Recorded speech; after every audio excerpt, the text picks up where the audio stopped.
Hey everybody, this is Stuart with Wine on the Diamond. Today I'm going to be reviewing something a little bit different that I normally don't have on the channel very often, just because I don't really find very many of them in my area. So stay tuned for me to review a Salice Salentino.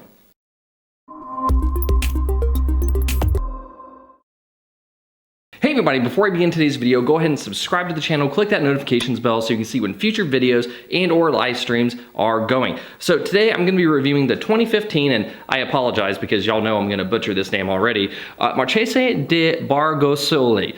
It's a Salice Salentino Riserva. Yeah, Reserva, from Italy, 2015, 13.5% alcohol by volume, and I got it for $10 at Total Wines.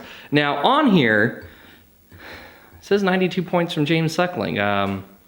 So take that as you will. If you're a James Suckling fan, maybe that's a good thing. If you're just someone who likes pretty big numbers, then maybe that's a different thing for you. I don't know. However, though, before we even get into this wine, I have to talk about this cork. This is a very interesting cork. Let me get up closer to the camera and show you. It's a really interesting cork. I mean, I don't even know what that reminds me of. It just has this kind of interesting looking knob thing going on with it. Right up at the top, it's just like a big old knob that was helping it get into this tight bottle. Yeah. Anyway, it's just something interesting I found whenever I was pulling out the bottle. Anyway, so let's go ahead and get to the color. Anyway, so one of the reasons why I said this is an interesting wine is I don't find very many of them here in San Antonio, and on top of that, they have always been a very wide range for me. I've found some really light versions of this, and I've found some really heavy versions of this. This is the Negroamaro grape, and it just is interesting because Salice Salentino is right in the middle of the heel of the actual heel of the boot of Italy, and it pretty much goes from the middle there almost to the bottom edge of, I guess, where the spike would be for the heel, and it's just this neat little area that can produce some phenomenal wines for really cheap, but there's a huge variety in terms of how they present sometimes. I like that. So let's go ahead and get to the color. From a color standpoint, I'm gonna say you are medium ruby, no artifacts, no cloudiness. However, I will say that while I'm giving you ruby, you're not that far away from going a little garnet here. You might be shifting over the next year or two. So if you have a bottle of this and you're gonna keep it around for a bit, it might change color on you. In terms of the nose, oh man, that's awesome. So I'm getting this really nice kind of red cherry effect. I'm getting a touch of like a sour strawberry, just a tiny bit of it. There's this also nice herbal element going on, it kind of reminds me of some of the wines that are made at Becker Vineyards. They have this huge lavender field out there, and they have a lavender fest every May. Well, I mean, when you're not in sort of global crisis type thing going around here. But they have this huge lavender fest in May, and a lot of the pollinators from the lavender also help pollinate the vines. And so it's interesting because sometimes some of that lavender kind of carries over into the wine, and it just might be me thinking that that's kind of cross-pollination affects the flavor, but it's something that I'm kind of getting out of this too. There's also a slight leather effect, like a kind of wet belt leather. Yeah, and a touch of earth. Just a little bit of that good earthiness.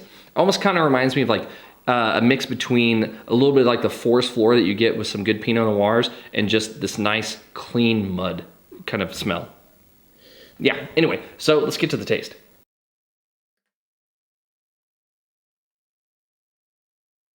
Hot damn. Woo-hoo-hoo-hoo-hoo-hoo-hoo. Right, it's got high acid. I like that. All those fruit flavors are really crisp still. You can still get a tiny bit of the aging going in there. You do get that leather, that earthiness, a little bit of that florality that I was talking about, and not really florality, or more of an herbal note coming from that lavender. All that fruit is just really nice and poppy, and it sticks around. The nose intensity is medium on the nose, but it's pronounced on the palate. It hits hard. And on top of that, it's a medium body wine. It is dry. And the tannins are this nice kind of medium plus. They're there, but they're not astringent. They're not rough. They're just kind of there. I might be a fan of this wine. However, though, before I get to the blick, I do need to do something. I did earlier mention that this was a 92 points from James Suckling. So what I decided to do is I'm gonna zoom James Suckling and I'm gonna see why he gave this wine a 92 point. Hey James, how's it going today? Good, Stuart. How are you? Awesome. So I just wanted to understand, what is it about this wine that made you give it a 92 point? It's from Italy. Yes, I know. It's from Italy. That doesn't automatically mean that, okay, for you it means it's automatically giving me 90 points. But let's talk about the actual qualities of the wine. Was it like the acid? Was it the finish? What was it? Yeah, so southeastern Italy. It was made in southern Italy. Yeah. Southeastern Italy. So if this was made in, say, like Puglia, I'd probably give it, yeah. Might have still been a 92 or more. Okay. There's What really if nothing you can do? It's an Italian wine. It's gonna get this rating. Just live with it. That's what you gotta get. Okay. Steal. And now we're back to it being just an Italian wine. Okay, James, one day we're gonna work this out, and I'm actually gonna get a straight answer out of you. Yeah. Anyway, so maybe one day we'll get a real answer out of him. However, though, let's go ahead and get to my blick. In terms of balance, I think you're in balance. You're a beautifully balanced wine, 1 point. Length, medium plus finish, half a point. Intensity, pronounced on the palate, medium on the nose. However, I am still going to give you a full point because that palate just kicks you in the teeth, and it's great.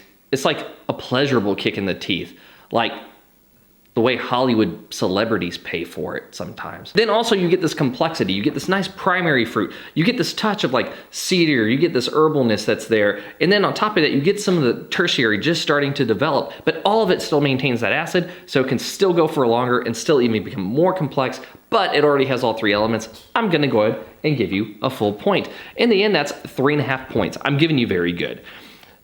If you had more intensity on the nose, this wine would be great. And here's the deal, is if you let this wine continue to age and develop more tertiary, I'm wondering if that will come out more on the nose and give it more nose intensity. And as long as you allow it to preserve some of that acid, you're gonna get more complexity, you might get more nose, you might have a great wine, and it's $10 at Total Wines.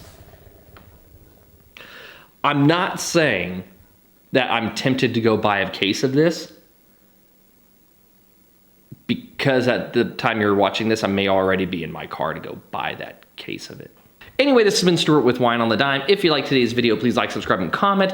Pardon me for butchering this name one more time. Have you had the Marchese di Borgosole Salice Salentino from Italy? Actually, it's the Riserva from Italy. I'd be interested to know if you have. Leave a comment below, and I'll see you all again soon with another Wine on the Dime. In the meantime, holy crap, I'm gonna go enjoy this wine, and I will see y'all later.